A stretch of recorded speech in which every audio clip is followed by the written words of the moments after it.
Hello, everyone. You've probably heard of the Harry Potter series, whether you've watched the movies or read the books. But do you know the incredible real-life story behind them? What if I told you that the woman who created this magical world once found herself in a place so dark that she considered ending her life, that she was a single mother, struggling with poverty and depression, and faced rejection from 12 publishers. And yet, this same woman, who had no job and no hope, eventually became one of the richest and most successful authors in history. This is the story of J.K. Rowling, the brilliant mind behind one of the most beloved book series of all time. But more than that, it's a story about perseverance, resilience, and the power of never giving up. If you've ever felt lost, experienced failure, or thought about giving up on your dreams, then this story is for you. And if you're learning English, this is the perfect story to listen to because it's told in simple, clear language. So stay with me until the end, because this story will completely change the way you think about failure, rejection, and success. Chapter 1. J.K. Rowling's early years. J.K. Rowling's full name is Joanne Rowling, and she was born on July 31st, 1965, in the small town of Yate, England. She grew up in a modest, middle-class family. Her father worked as an engineer, while her mother was a science technician. Though they weren't wealthy, they lived an ordinary life. Joanne had a younger sister, Diane, and the two were inseparable. Even as a child, Joanne had a gift that set her apart, an incredible imagination. She was quiet and shy, but her love for stories was endless. She spent hours creating tales and sharing them with her sister. At just 6 years old, she wrote her very first story about a rabbit who fell ill and was visited by his animal friends. Even then, she knew she wanted to be a writer, but her path wouldn't be an easy one. Joanne was passionate about books and dreamed of becoming an author. However, her parents didn't believe writing was a practical career. They encouraged her to pursue something more stable like business. To please them, she enrolled at Exeter University to study French, though deep down, it wasn't what she truly wanted. At 15, Joanne's world was shaken. Her mother was diagnosed with multiple sclerosis, a severe illness that affects the brain and body. Over the years, her mother's condition worsened, breaking Joanne's heart. The two were incredibly close, and watching her mother suffer was devastating. By the time Joanne finished university, her mother's health had declined further. She moved to London, taking various jobs, including working as a secretary, but none of them made her happy. She longed for something more. Then, in 1990, something extraordinary happened. While traveling by train from Manchester to London, an idea struck her. A story about a young boy with glasses who had no idea he was special. A boy who would one day discover he was a wizard. His name? Harry Potter. She had no pen, no paper, just her thoughts. But her mind was racing. She envisioned Hogwarts, the magical school. She imagined characters like Dumbledore, Ron, Hermione, and Voldemort. By the time she reached London, the foundations of the story were already forming. She hurried home and began writing immediately. This was the moment that changed her life forever. However, just as she started developing the story, tragedy struck. In December 1990, Joanne lost her mother, the person she loved most in the world. The pain was unbearable. She never even had the chance to tell her mother about Harry Potter. The loss sent her into a deep depression. Hoping for a fresh start, she moved to Portugal in 1991 to teach English. There, she met Jorge Arantz, whom she later married. They had a daughter, Jessica, but their relationship was troubled. Her husband was abusive, and their marriage quickly fell apart. After just 1 year, they divorced. Now, Joanne was a single mother, alone in a foreign country, with no money, no job, and a child to care for. She had lost everything. In 1993, she returned to Scotland with her baby, but life was no easier. She had nowhere to live, no steady income, and had to rely on government assistance just to survive. She couldn't afford basic necessities like food and heating. Depression consumed her, and she even considered taking her own life. She felt like a failure, but through through it all, she still had one thing, her dream. Even in her darkest moments, Joanne kept writing. She took her baby to local cafes, sat for hours, and poured her heart into her book. She had no idea if anyone would ever read it. No guarantee that her story would matter, but she refused to give up. She had no financial security, no certainty about the future, but she had a vision and she held on to it.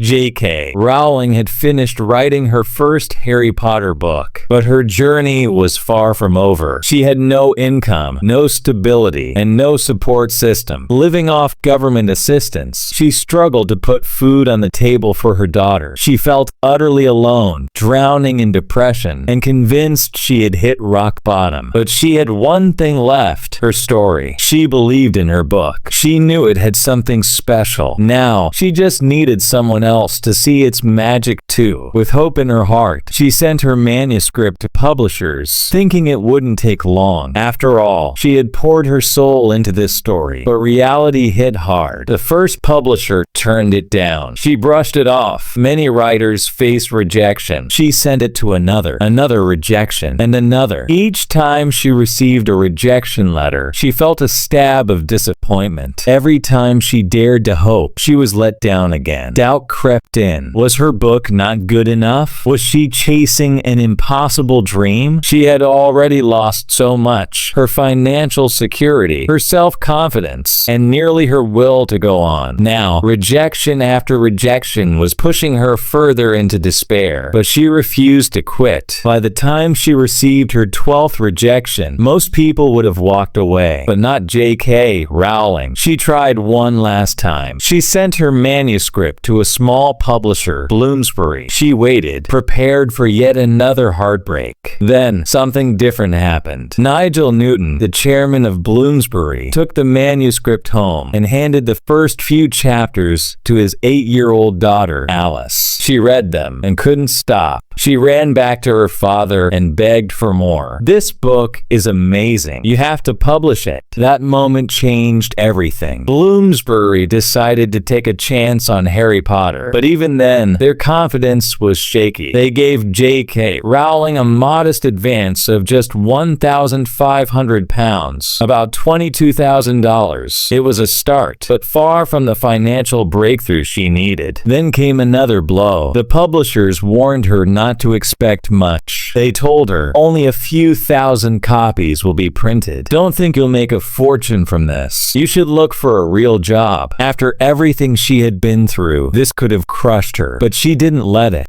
She held on to her dream. In 1997, Harry Potter and the Philosopher's Stone hit bookshelves. Only 500 copies were printed. No one realized these few books would one day become some of the most valuable in history. Then, something incredible happened. Readers fell in love with Harry Potter. Word spread. Children, parents, and teachers couldn't get enough. The book's popularity skyrocketed. Soon, international publishers took notice. In the US, a heated bidding war erupted over the rights to publish Harry Potter. Scholastic emerged victorious, paying an astonishing $115,000 for the US rights, an amount beyond J.K. Rowling's wildest dreams. From a struggling single mother to signing a six-figure deal, her life took a dramatic turn. For the first time in years, she could breathe. She could provide for her daughter. She could finally see a future filled with hope. But this was just the beginning. With each new book, her success grew. Harry Potter and the Chamber of Secrets, 1998. Harry Potter and the Prisoner of Azkaban, 1999. Both became massive hits. By the time Harry Potter and the Goblet of Fire was released, she had become a global sensation. Her books were translated into over 80 languages. Millions of copies flew off shelves. Then came the movies, box office blockbusters that shattered records. J.K. Rowling was no longer poor. She was one of the richest women in the world. She had gone from struggling to survive to becoming a billionaire. She had proved everyone wrong. But was her battle truly over? No. Fame brought its own challenges. Success came with new critics. And wealth? It didn't erase all of life's struggles. At the height of her career, J.K. Rowling stood at the top, billionaire, best-selling author, and cultural icon. But the journey that got her there is what truly defined her. Because no matter how many times life knocked her down, she refused to stay there. And that is the real magic of J.K. Rowling's story. The height of her career, J.K. Rowling had more money than she ever imagined. But in 2012, something unexpected happened. She lost her billionaire status. Had she wasted her fortune, made reckless investments? No, she lost her billionaire title because of two choices she made. First, taxes. Unlike many wealthy individuals who hide their assets, she believed in giving back. She willingly paid massive taxes, knowing it would contribute to society. Second, charity. She poured millions into causes close to her heart, supporting single mothers, funding children's education, and advancing medical research. J.K. Rowling didn't lose her billionaire status by accident. She chose to give it away. She once said, "You have a moral responsibility when you've been given far more than you need. You must do wise things with it and give intelligently." For her, wealth was never the goal. Writing was. But even with all the good she had done, she was about to face the biggest challenge of her life. For years, she was admired, a symbol of perseverance and creativity. But everything changed when she started sharing her opinions online. Some agreed, some disagreed, and some turned against her entirely. Suddenly, she wasn't just a beloved author, she was a controversial figure. The backlash was fierce. She faced insults, threats, and attempts to cancel her. Readers who once adored her books vowed never to open them again. This was a new kind of rejection, one that wasn't from publishers or poverty, but from the very public that had once celebrated her. But J.K. Rowling was no stranger to rejection. She had been told no before. She had been dismissed as a failure before, and she had survived worse.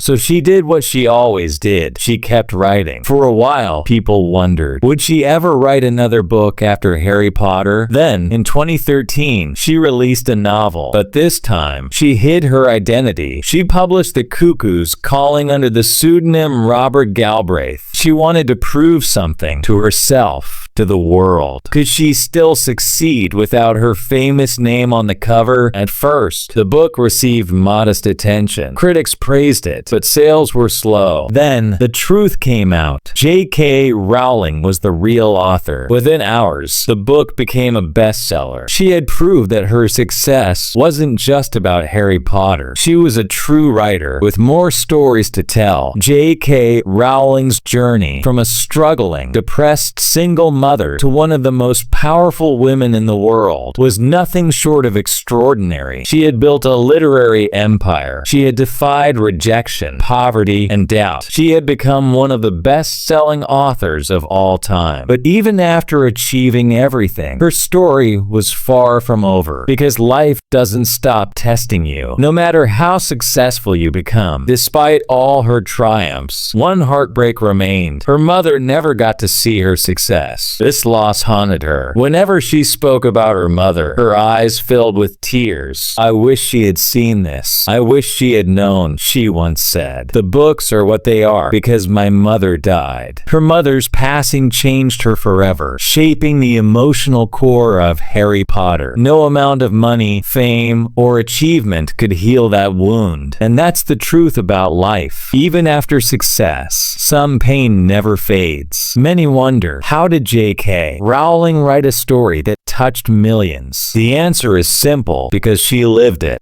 She didn't just imagine Harry Potter, she felt it. The series is filled with themes of loss, courage, and hope, because those were the battles she had fought in real life. Harry's grief mirrored her own. His fears reflected hers. His friendships, his struggles, his victories, all of it came from her heart. That's why the story resonates so deeply. It's not just about magic, it's about life. Even after becoming one of the richest and most famous authors in history, she never stopped writing. She could have retired. She could have walked away and lived in luxury, but she didn't, because writing wasn't about money. It was her passion, her purpose. "I write because I love it, not because I need money," she once said. "If I stopped writing, a part of me would die." Despite criticism, despite controversy, despite everything, she kept writing. Because in the end, that's who she is: a storyteller, a survivor, a writer who never gave up. And that is the real magic of J.K. Rowling's story. For J.K. Rowling, success was never just about fame or fortune. It was about telling stories that mattered. And she was far from done. Her life is not just a success story. It's a story of rejection. She was turned down by 12 publishers. She faced failure, struggling as a broke, divorced, and depressed single mother. She endured relentless criticism, attacked, hated, and even canceled. But despite it all, she never stopped. She kept writing. She kept fighting. She kept believing. And in the end, she won. Her journey teaches us one powerful lesson. No matter how many times you fail, never stop believing in yourself. Because sometimes the greatest failures lead to the greatest successes. Today, J.K. Rowling is still writing under her real name and her pseudonym, Robert Galbraith. She continues to publish books, run charities, and help millions around the world.